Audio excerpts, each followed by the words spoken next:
त्यांना माहिती पाहिजे होतं हे ईडीचं प्रकरण कशामुळे झालं. त्या हरामखोर प्रवृत्तीच्या कार्यक्रमाला त्यांनी जायचं टाळायला पाहिजे होतं. ही निवडणूक महायुती म्हणून तिन्ही पक्ष मिळून लढणार आहेत. जागा किती मागाव्यात हा पक्षाचा प्रश्न आहे. परंतु ज्यावेळेला तिन्ही नेते बसतील आणि इलेक्टिव्ह मेरिट ज्याला आहे त्या जागा मिळतील. कुणाची मुलगी जागा मिळणार नाही म्हणून उलटी जाईल, कुणाच्या मुलाला जागा मिळाली नाही म्हणून तो योग्य तो मार्ग निवडेल. कारण 5 वर्ष थांबणं हे फार कठीण काम आहे. भूपाळी रामपारी दिशादाही उजळल्या आल गोकुळ आपुल्या दारी. निर्भेळ आणि सकस चवीच गोकुळ लई भारी. गोकुळ दूध आणि दर्जेदार दुग्ध उत्पादने. चव आहे कोल्हापुरी. गोकुळ लई भारी.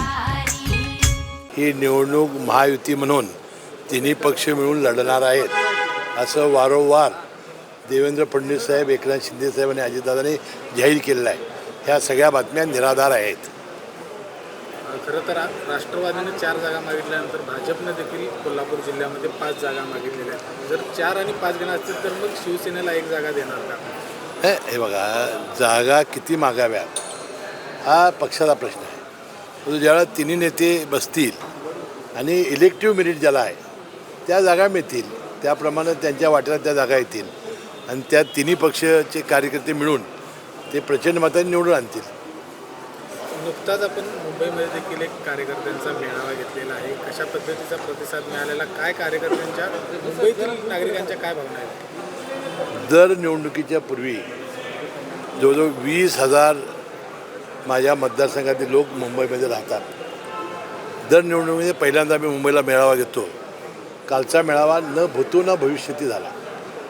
थोडी लोकांची गैरसोय झाली थोडीशी, कारण अपेक्षित होतं 3,000, 5,000च्या वरती लोक आले आणि अतिशय उत्साहाने लोक आलेले होते. गेल्या 5 वर्षात जे गावागावात त्यांचे काम झालेलं आहे ते अनेक सणासुदीच्या निमित्ताने त्यांनी गावामध्ये येऊन पाहिलेलं होतं. तो एक प्रचंड उत्साह त्यांच्यामध्ये होता. साहेब, मनोज जरांगे पाटलांचं एका बाजूला आंदोलन सुरू आहे, दुसरीकडं ओबीसी लोक देखील आंदोलन करतायत. त्यात आता धनगर समाजानं देखील रास्ता रोको आंदोलन केलं. एकूणच आपण बघतोय निवडणुकांच्या तोंडावर हे सगळं आंदोलनाचं सत्र सुरू झालेलं आहे. कुठेतरी आता आज मंत्रिमंडळाची बैठक होती, परंतु जिल्हा मध्यवर्ती बँकेच्या संचालक मंडळाची बैठक आणि आज संजयबा घाटगेंना आम्ही स्वीकृत सदस्य करणार आहोत. त्यामुळं मला इथं राहावं लागलं. ही मंत्रिमंडळाची बैठक झाल्यानंतर या दोन्ही जे उपोषणं सुरू आहेत त्याबद्दल चर्चा होणार होती. मला वाटते महायुतीचं सरकार हे दोन्ही समन्वयानं तोडगा काढेल असं मला वाटतं. घेतला पहिला.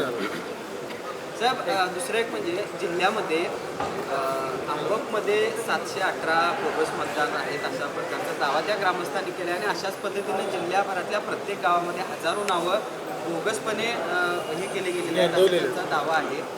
याबद्दल काय माहिती आहे किंवा चौकशी? नाही, अशी जी काय तक्रारी असतील त्यांनी जिल्हाधिकाऱ्यांनी तात्काळ करावं, त्याची चौकशी केली जाईल आणि जी बोगस नावं असतील ती ज्यावेळा आता कमी करण्यासाठी निवडणूक आयोगाचं ज्यावेळा प्रोग्राम येईल त्यामुळे कमी करण्याचा सरकार प्रयत्न करेल.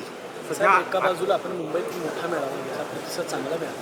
दुसऱ्या बाजूला सुप्रिया सुळेंनी पुण्यामध्ये एक मेळावा घेऊन पुन्हा आपल्यावर टीकेची जोड. नाही, माझ्यावर काय टीकेची झोड उठवली नाही. त्यांनी सांगितलं मागचं ईडीचं प्रकरण, तर त्यांना माहिती पाहिजे होतं हे ईडीचं प्रकरण कशामुळे झालं. त्या हरामखोर प्रवृत्तीच्या कार्यक्रमाला त्यांनी जायचं टाळायला पाहिजे होतं. भास्कर जाधवांच्या मुलानं काल अजितदादांची भेट घेतली आहे. भास्कर जाधव बरेच दिवस झाले नाराज आहेत अशा पद्धतीच्या देखील चर्चा येत असताना अजितदादांची भेट घेतलेली आहे. काही नाही, त्यातली मला माहिती नाही, परंतु या निवडणुकीच्या निमित्ताने मी तुम्हाला अनेक वेळा सांगितलेलं आहे, कुणाची मुलगी जागा मिळणार नाही म्हणून उलटी जाईल, कुणाच्या मुलाला जागा मिळाली नाही म्हणून तो योग्य तो मार्ग निवडेल. कारण 5 वर्ष थांबणं हे फार कठीण काम आहे. त्यामुळे या निवडणुकीमध्ये उमेदवारांची मांदियाळी होईल असं मी अनेक वेळा तुम्हाला भाकीत केलेलं आहे. साहेब, कागल विधानसभा मतदारसंघामध्ये आपली श्रावण बाळ म्हणून ओळख आहे. मात्र या निवडणुकीत तुम्हाला मतदारसंघ बांधून ठेवण्यासाठी वेळ जास्त द्यावा लागतो? अजिबात नाही. शेवटी आपला मतदारसंघ हा शाबूत ठेवण्यासाठी प्रयत्न करावेच लागतात. आणि शेवटी आपल्याला माहिती आहे की निवडणुकीच्या निकालानंतरच याचं किती चुरस होती हे आपल्याला दिसून येईल. अमित शहा दौऱ्यावर येत आहेत. काय महायुतीचं जिल्ह्यातलं नियोजन असणार आहे?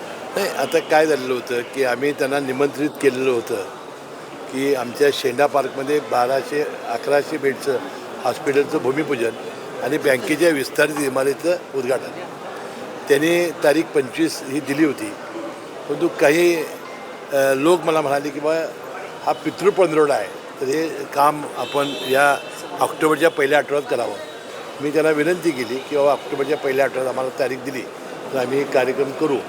तर त्यांनी 25 तारीख दिलेलीच होती. तर ते आपल्या भारतीय जनता पक्षाच्या कार्यकर्त्याच्या मेळाव्याच्या निमित्ताने ते येत आहेत. अशाच नवनवीन अपडेट पाहण्यासाठी आमच्या KK न्यूज चॅनेलला सबस्क्राईब करा.